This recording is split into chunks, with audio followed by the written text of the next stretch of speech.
Bibek Debory as the speaker and Mohammed Shadan Zaid Khan as the session moderator. Please, sir. And as they walk onto stage, I would like to just ask you to once again give a huge round of applause. And I would like to introduce you to Mr. Mohammed Shadan Zaid Khan, who is the Senior Divisional Commissioner, Railway Protection Force, Haryana. And Mohammed Shadan Zaid Khan qualified the Civil Services examination in the year 2000 and he joined RPF as a Group A officer.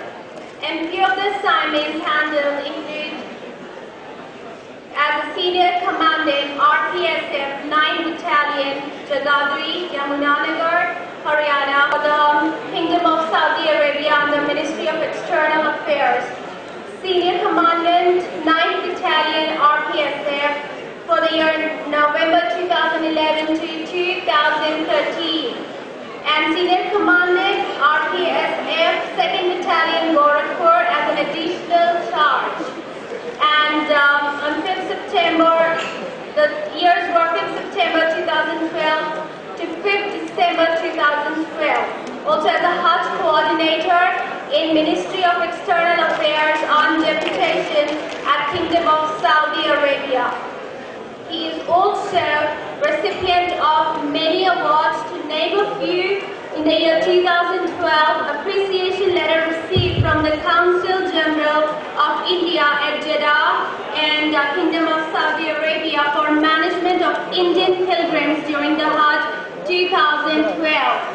And in 2010, conferred with General Manager's Efficiency Shield for making Ambala Division Security Branch as the most efficient in Northern Zonal Railways. And in the year 2003, A.K. Sinha Memorial one-act play organized at Lal Bahadur Shastri National Academy of Administration, Missouri. And this was in the year 24 June 2003. The first position. Scholarship and fellowship obtained include State Merit Scholarship, and he has also been awarded as Vice Chancellor's Merit Scholarship and Junior Research Fellowship from important subjects, to name a few: democracy, rights of Dalits, human rights perspective, human rights proceedings. To Mohammed Shadan Zaid Khan, and I request him to please introduce Professor Bibek Debory and take the program forward, sir. Thank you so much.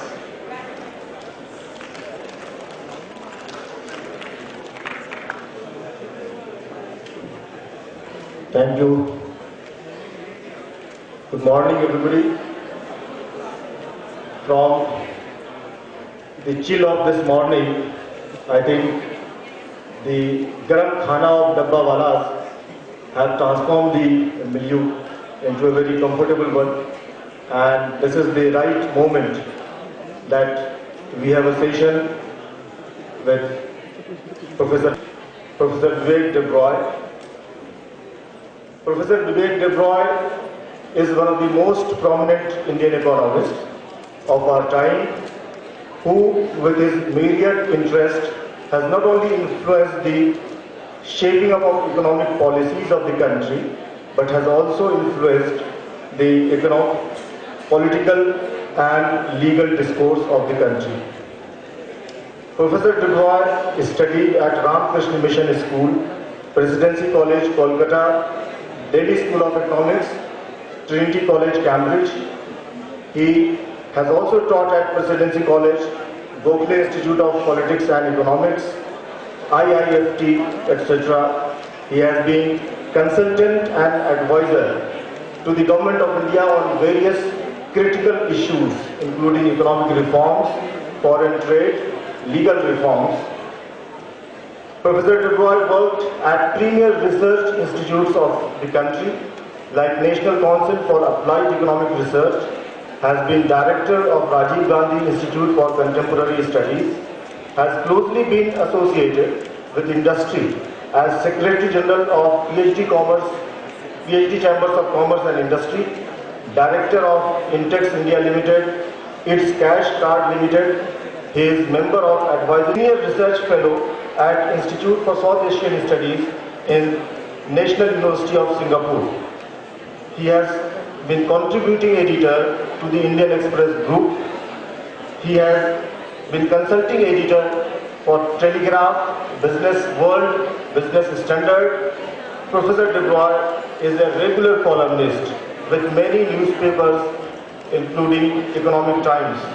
One of the most regular faces on TV channels, enriching the level of debate on various contemporary issues. He has authored many books on topics ranging from judicial reforms, economic reforms, labor reforms, health issues, governance, WTO, corruption, and role of dogs in India. He has done great service by translating Indian epics like Purans, Vedas, Upanishads, and Bhagavad Gita. Currently, he is undertaking translation of Mahabharata, of which 8 volumes he has already completed. 9th volume, I just checked from sir, he is translating the 9th volume of Mahabharata. He was rapporteur for implementation in the Commission on Legal Empowerment of the Poor. Professor Debory is the most googled name on Indian economic issues. He has been very honest, vocal on many issues which are instrumental in shaping the future course of the country. His interviews and talks in various print and electronic media are truly reflective and forces the listener to brood seriously on the issues. I have always found myself a better informed person after reading or listening to his writings and talks. He is currently bringing laurels to many institutions and organizations by being associated with them, like member of National Manufacturing Competitive Council. He is at present also a professor at Center for Policy Research, a center which is considered to be the main think tank for almost all the important political and economic issues faced by the country. This indicates that he is contributing very meaningfully, shaping the policies of the country. Today, AIMA and JMA is privileged to have him amongst us for its Shaping Young Minds program. Friends, there are 3 levels of nourishment our intellect craves for: information, knowledge, and wisdom. You may get information and knowledge from many sources, but those who can enrich us with wisdom are very rare. I would now request Professor Debory to share with us his pearls of wisdom, mantras, tips, by way of reflecting on his life, career, areas of interest, etc. If Sir finds time, I would also request Sir to share his famous concocted enormous story, which I read somewhere.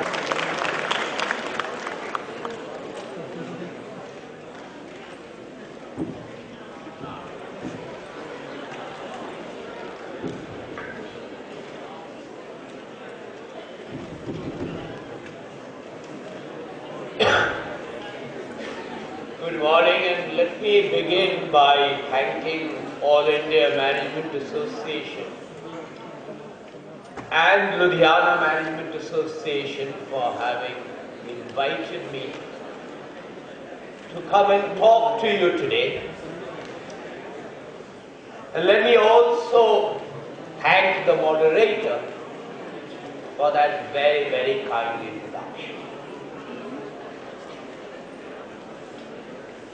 What that introduction does not say is that these days I am extremely reluctant to speak. The reason I am extremely reluctant to speak is there is a presumption that words of wisdom will flow from the mouths of whatever speakers have been invited. The fact of the matter is there are no words of wisdom that will come to you from the external world.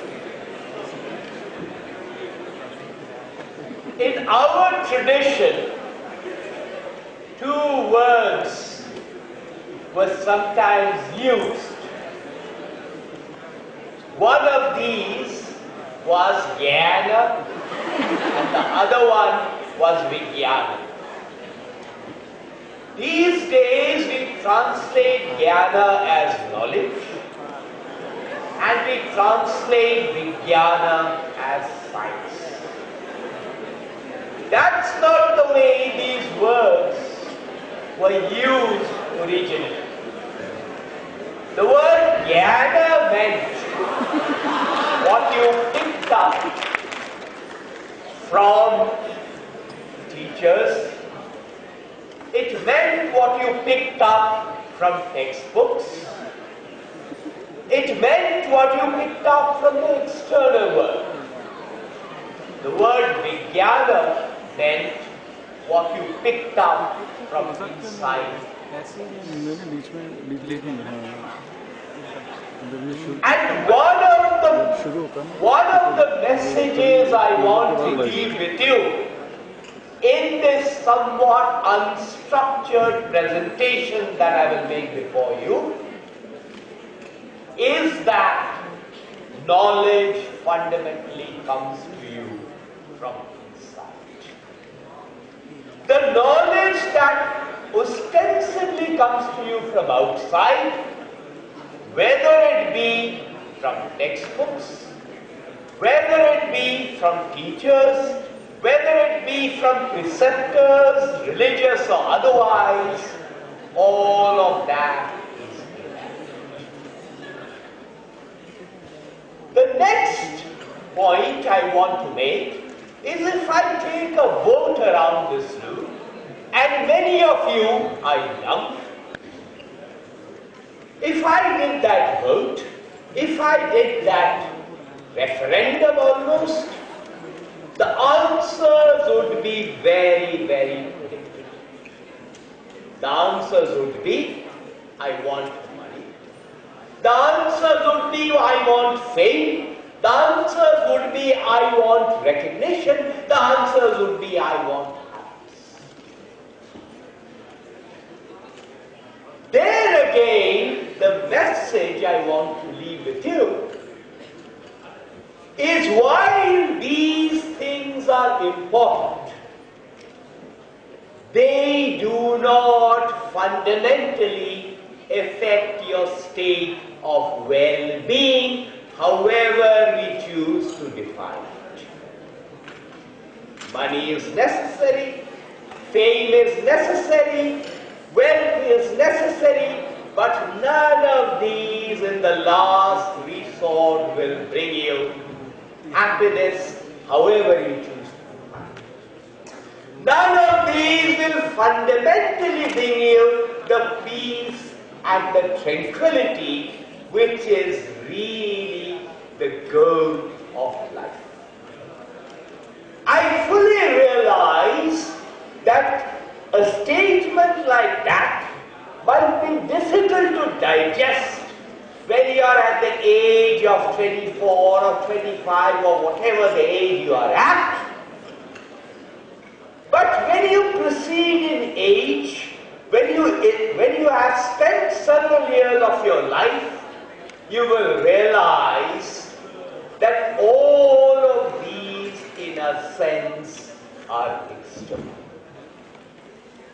The third point I want to leave with you as a message almost is that quite often at younger ages we tend to think we will change the world. We will change the world, we will improve the world, we will make the world a better world. History is replete with instances of people who have sought to change the world and have not necessarily succeeded, or the changes they have brought about in the world in hindsight, have not necessarily been desirable changes.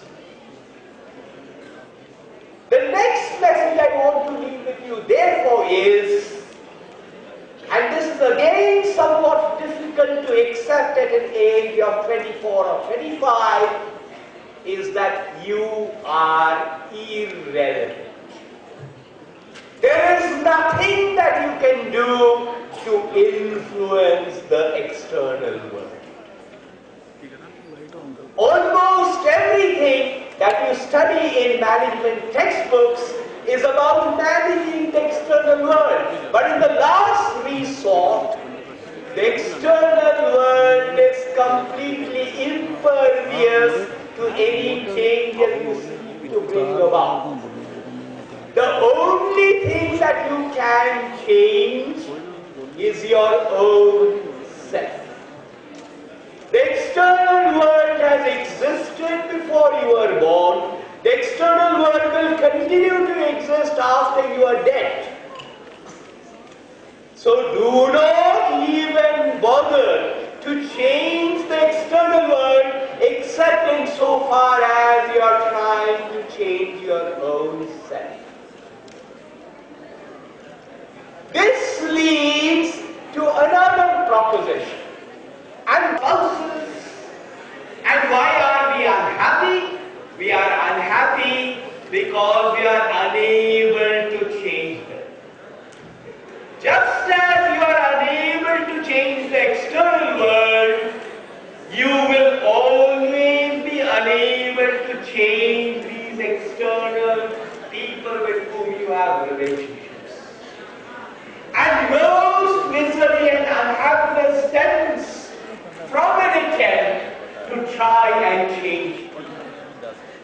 Which is the reason I said earlier that the sooner you realize you can not only not change the external world, you cannot change the people you interact with, the sooner you realize that, the sooner you will become much more happier, the sooner you will cease to have expectations in terms of these relationships.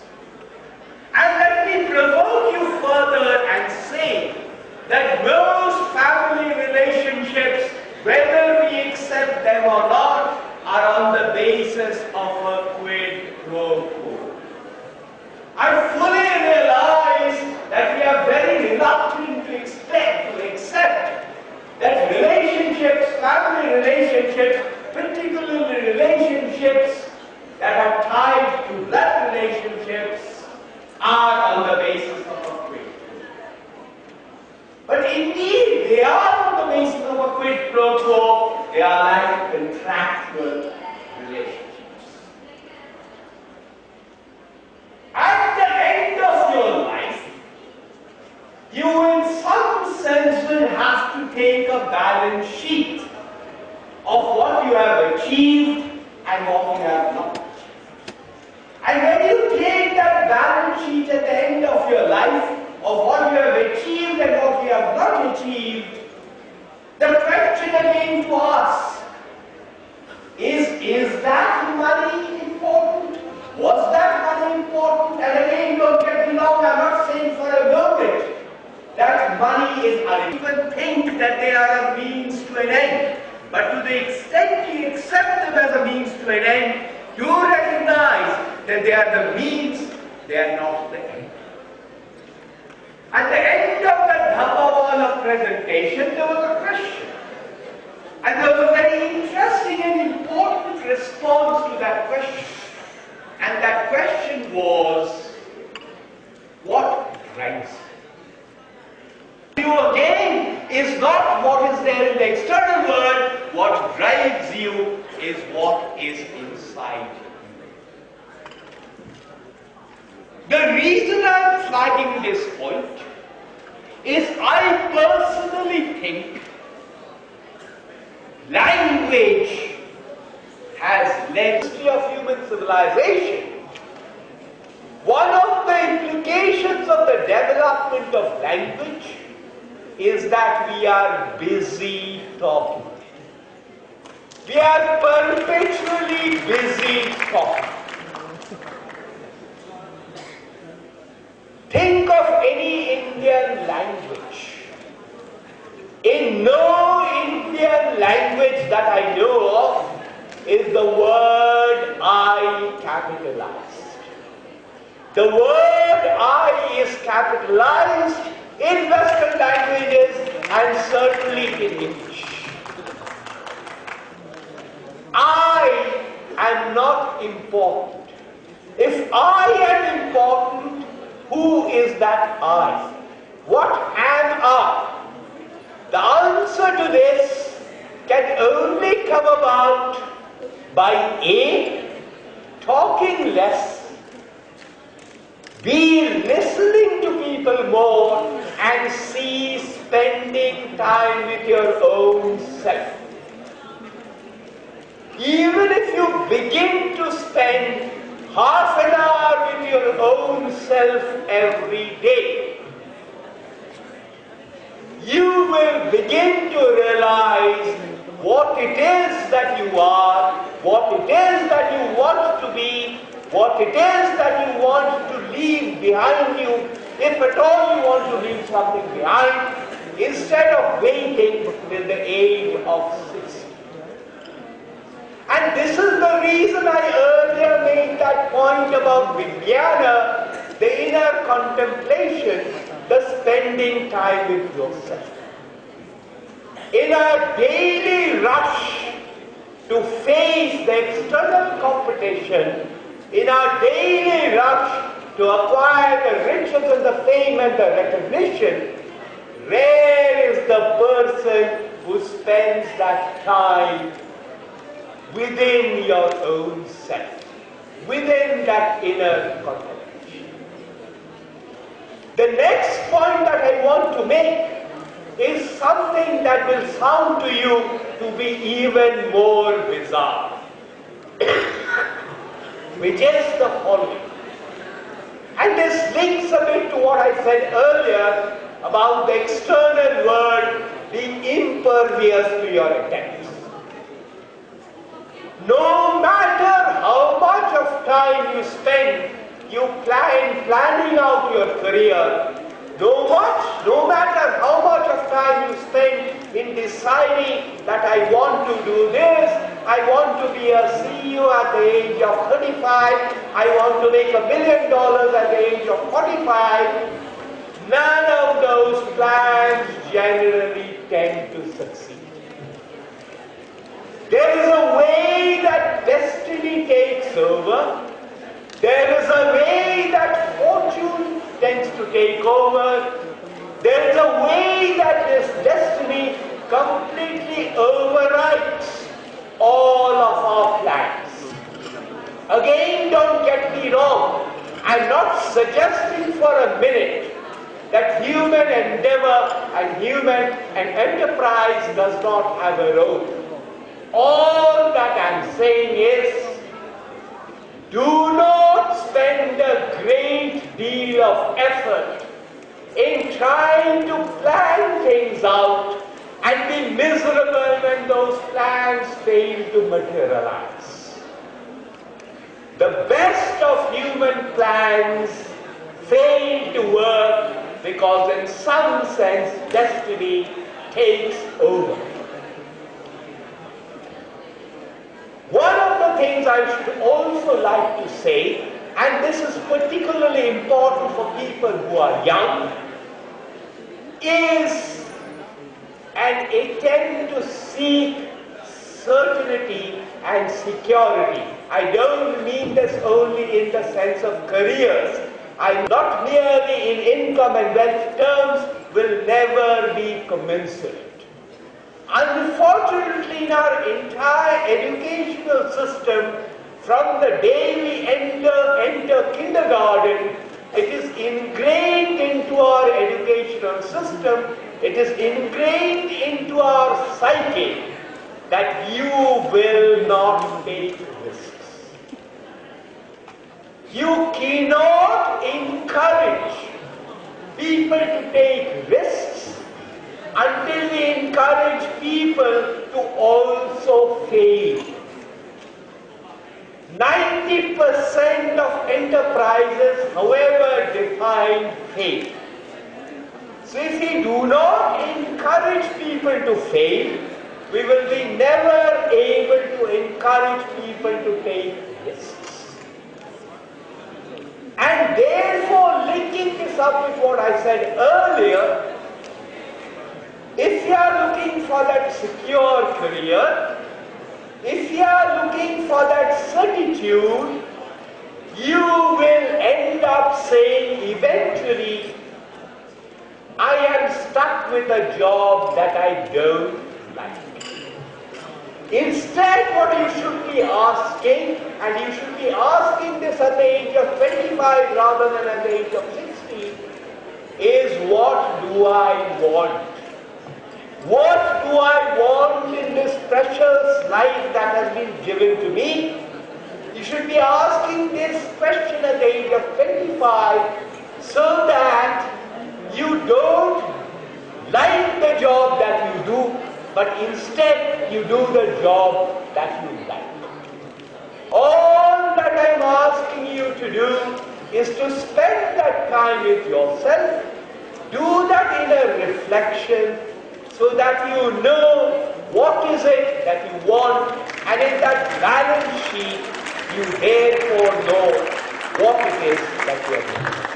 Thank you very much.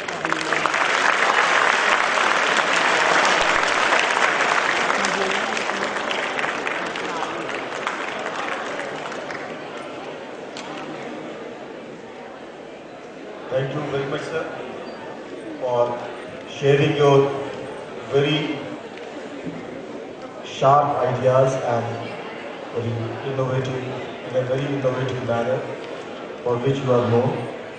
Now I would request first to my panelist friends to raise their questions one by one, please. Audience will be ready with their questions, and once we have time, we'll allow them also. Very good morning to you, sir. I am Rupali Costa and I am pursuing my master's from JMA. My question to you is that what is your take on recent elections? As you know, Mr. Arvind Kejriwal is selected. Do you think he will fulfill his commitments as in the Indian current economic scenario?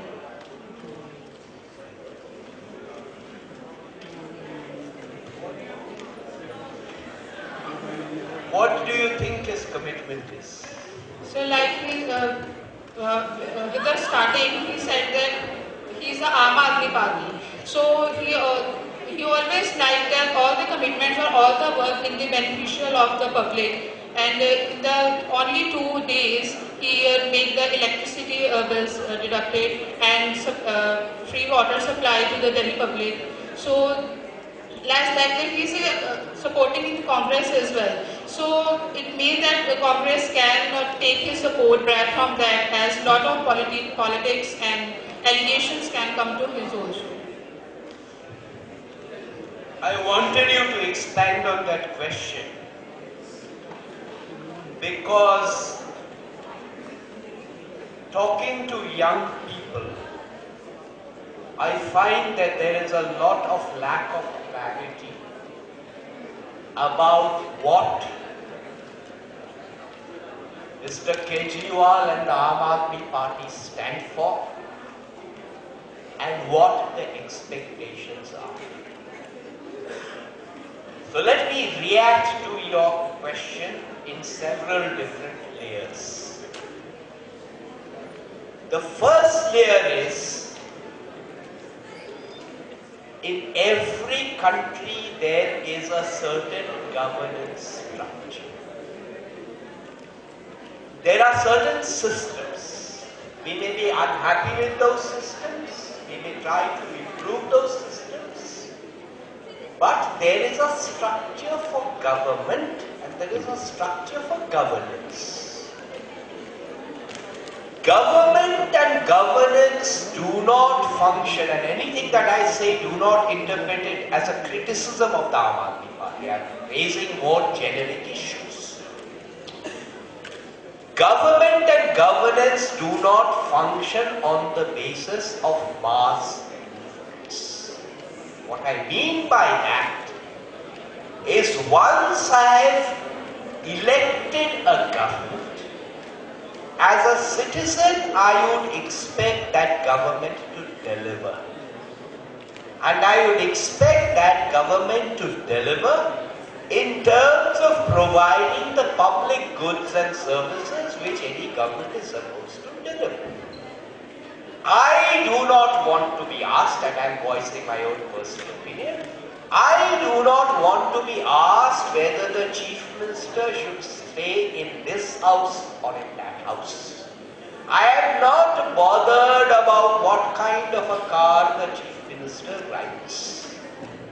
The Chief Minister has been elected to deliver governance. Now let me now move on to the question of what that governance is. When I am talking about public goods and services, there are two different kinds of issues. The first kind of issue is there are certain things which you and I both enjoy, and those are what economists call public goods, meaning something like a road. A road is not a private good. You use it, I use it, except for instances like toll roads, it is very difficult to charge people for roads. On the other hand, there are goods that are purely private goods. You're studying in an educational institute, that's a private good. You're using water is a public good, is a private good. Why should I not charge you for that? The only argument for not charging you for that is if you are poor and if you have a population of about 15 million, out of whom 5 million do not have access to piped water supply. Should my priority be to give free water to the 5 million who don't have the water? My priority should be to deliver water to the 5 million who don't have water. Today in Delhi, if I am not going to charge that 27 rupees, the Delhi Jal Board will not have the money to ensure that those pipelines are going to the 5 million who are deprived of the sources of water. Again, don't get me wrong, I am not starting a debate on what Mr. Kejriwal is doing in Delhi. That's not the point. The point I am making is the following. Everyone in this room is privileged. Everyone in this room is elitist.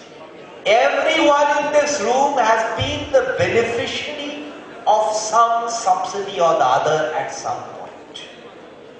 Subsidies always go to the better off sections of society. Subsidies always go to urban residents. So the moment I am going to give subsidies, and this is not just the Delhi government, this is across governments, the moment I give those subsidies have opportunity costs. They represent money that will not be spent elsewhere. When you work out your budget at the end of the month, you have to decide, am I going to buy a smartphone, am I going to spend my money at a mall, doing something else? Just like that for any government, there is a prioritization. And the point I am making is, and again I repeat, this is not about the Aam Aadmi Party and the Delhi government. There is a tendency on the part of it is sabotaged and captured by the middle class, which is the beneficiary of subsidies. Now I come to the final point. And the final point is the way the Aam Aadmi Party started, which is a corruption or an anti-corruption act. The corruption corruption is an extremely complicated issue. Because there is the petty kind of corruption which you and I as citizens confront, and that petty kind of corruption essentially happens either because of shortages.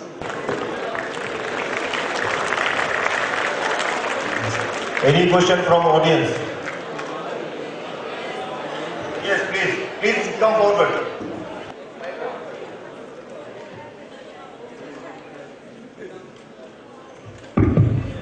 Good afternoon, sir. My name is Vishal, and I am a Bibek student, final year student.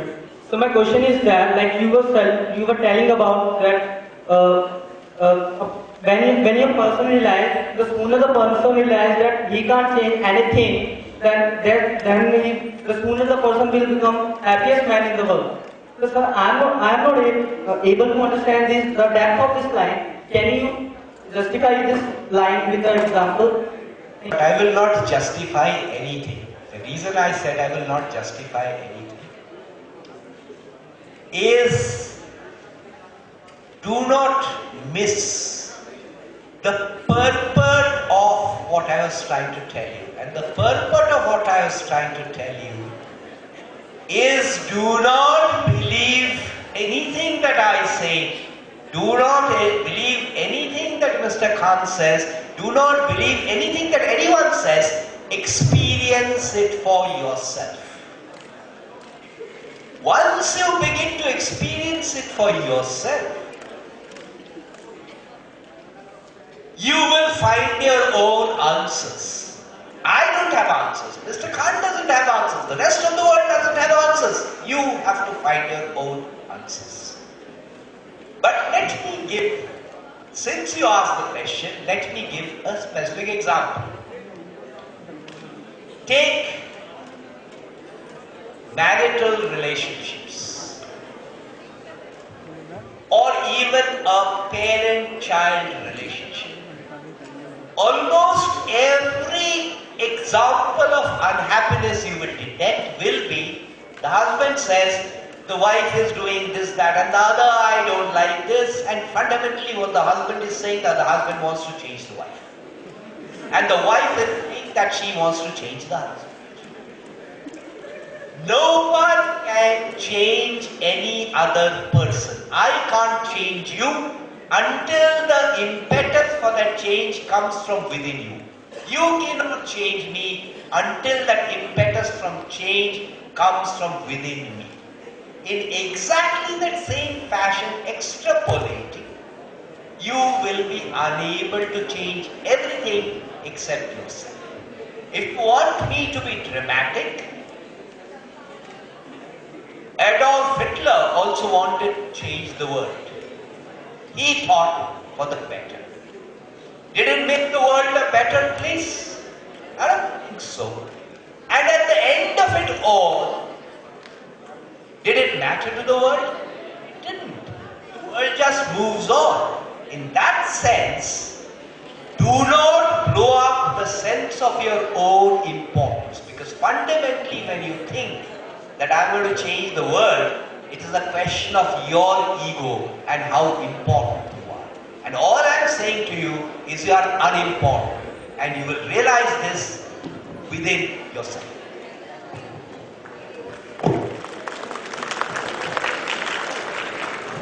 From the panelist.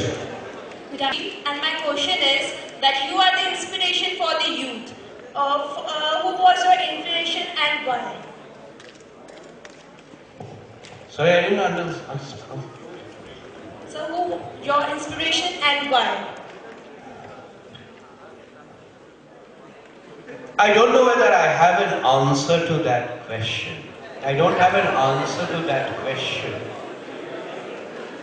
Because, as I said earlier, in your life, you go through many experiences. You go through many experiences. Several people at several points in time may be role models. Several authors may at several points in time have influenced you. But whatever learning there is, and I keep stressing this, whatever learning, I think it would partly be a fake answer, because you should not be looking for a single monocausal kind of explanation. That's the reason I don't think I should answer that question.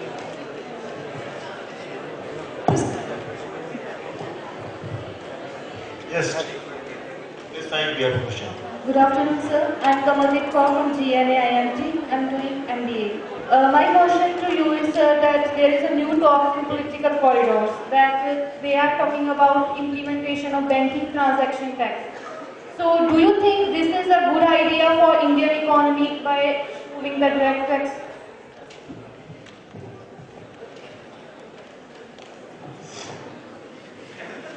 Actually, to give a satisfactory answer to that, we will be stuck here for 1 hour more. But let me give you answers in very bulleted kind of fashion. Firstly, any form of direct taxation, of which income tax is an example, is superior to all other kinds of taxes. And there are several reasons for that. They are more efficient, they don't lead to distortions, they can be progressive, etc., etc. So direct taxation, including income tax, is infinitely preferable to taxation. The proposal you're talking about is not just a proposal to levy a banking transaction tax. It is a proposal to levy that banking transaction tax, replacing all other forms of taxation, certainly income tax.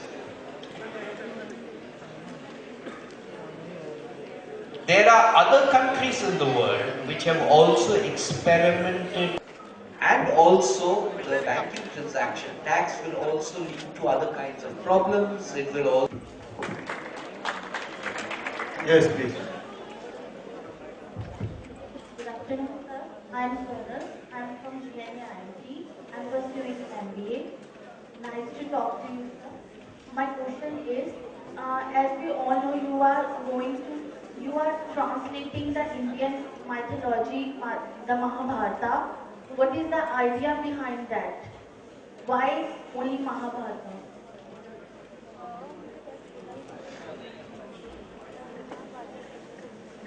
To the second question is, it is not only the Mahabharata, as Mr. Khan mentioned, I have translated other things also. Contrary to what many people in this audience might think, unabridged translations in English of the Mahabharata are very rare. You might think there are unabridged translations of the Mahabharata floating around. What you actually have is abridged translations. It may surprise most people in this audience to know that the last unabridged translation of the Pandavas were good. It tends to, in that sense, simplify matters. And if you are interested in the nuances, then you need to read the unabridged translation.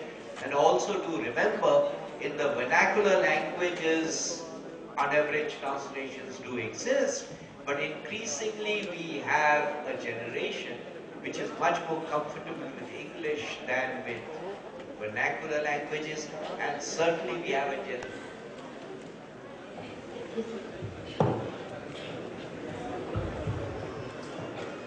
Anybody from audience?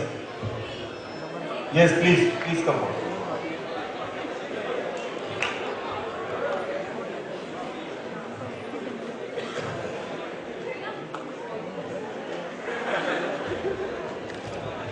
Please wait. Yes, you'll get it. Sir, I want to know,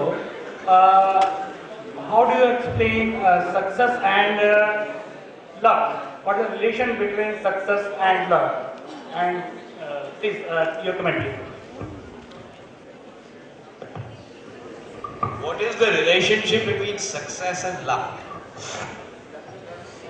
What is success? Define success for me.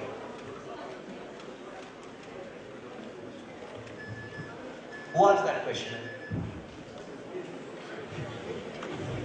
What is success? What is success? I think success is making difference in your work, what your past and what you are.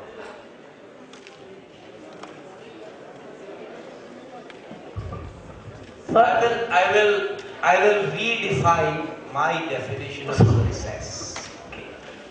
And again, I said this earlier, I am repeating it, I will endorse it at least 16 other times. Do not believe anything that I say until you experience it for yourself. My definition of success is the following. All of us have a certain potential inside ourselves. Each one of us. And this business of being alive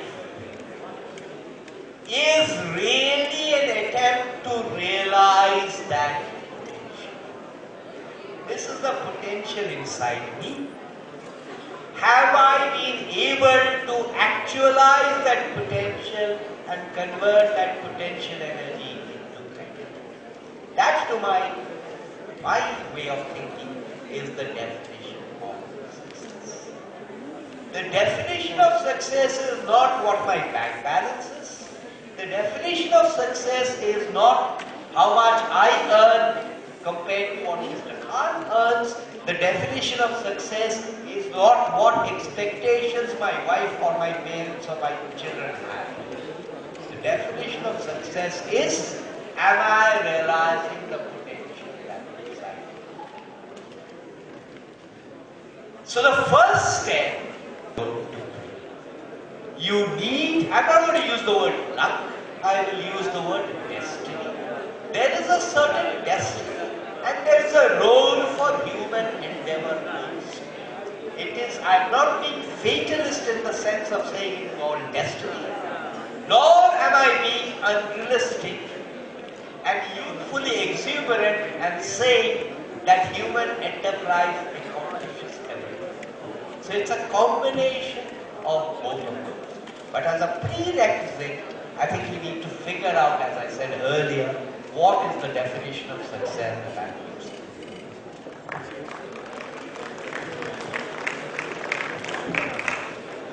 Thank you, sir. Many questions have come in writing. Maybe I put them in one. Since 90s, India was experiencing neoliberal economic policies, withdrawal of the state from welfare activities, and now we have set up like AAP in Delhi, which has regenerated the interest in welfare measures. Do you think that it will be a very important pull factor in reinventing Indian state into a welfare state as it was dreamt of? I thought I answered this question earlier. What is a welfare state? And we cannot have unrealistic expectations on the part of the government. Don't come and tell me what Sweden does, because Sweden's per capita income is not what our per capita income is. The moment you have a relatively poor country with a relatively low level of per capita income, it also means that the state, interpreted as the government in that particular country, will also have a limited administrative capacity. Now expect that government to do 30 different things. It will be able to do none of those efficiently. So there is a question of prioritization.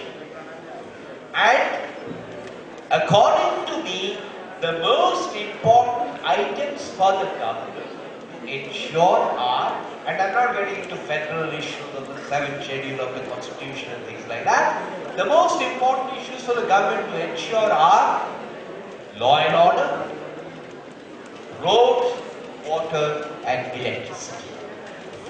If a government can ensure roads, water and electricity and law and order, I think many of the other things that we expect the government to deliver will automatically happen. My problem with the welfare state is what I said earlier in response to a question. We are fooling ourselves. We are fooling ourselves.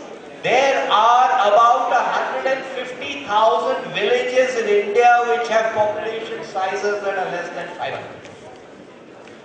Do those 150,000 villages in India that have population sizes less than 500, do they have the roads, water, electricity, law and order? Does the government exist there? The answer is no. Every time we talk about the welfare state, and as I said earlier, it's not about the Aam Aadmi Party, it's about several parties. When we talk about a welfare state, everyone here should be very happy because we will be the beneficiaries. We will get the subsidies. But in the process, those 150,000 villages, which have not had the roads and the water and the electricity and the law and order for 65 and more years, will continue to be deprived. Because whether in an administrative sense, whether in a monetary sense, whether in a fiscal sense, a government does not have the resources to get it.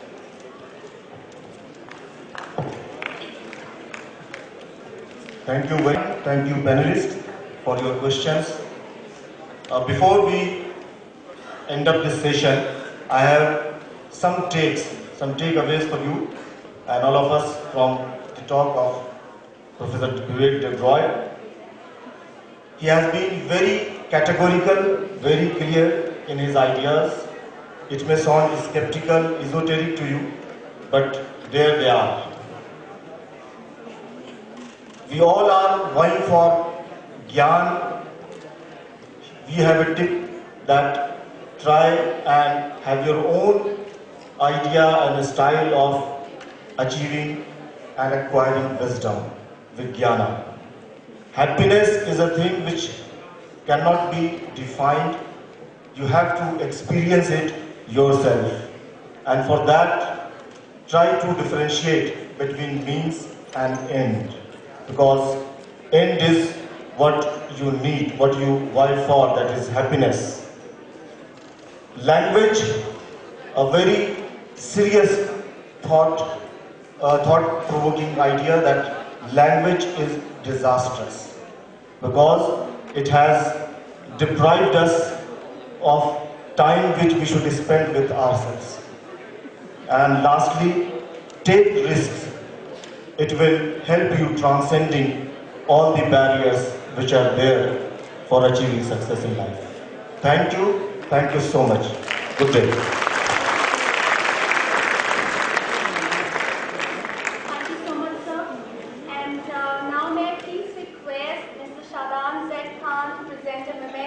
Professor Bibek Debory.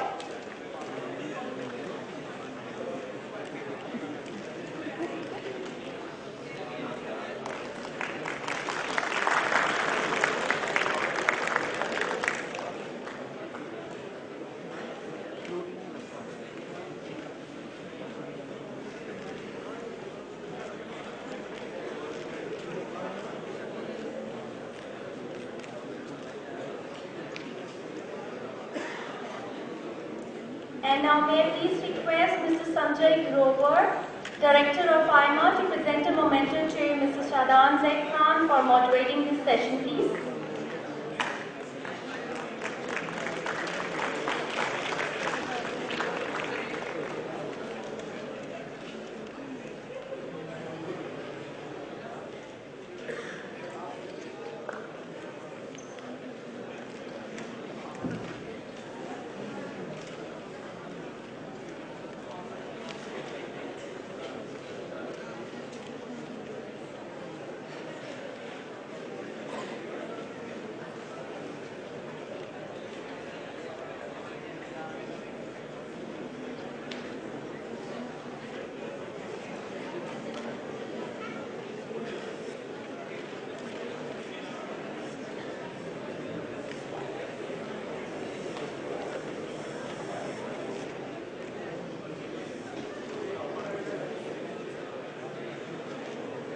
Thank you so much once again. With this, we come to the end of this session and we will take a lunch break for 45 minutes. So I think all the students should assemble back at 1:30 and all the students are requested to take their lunch in front of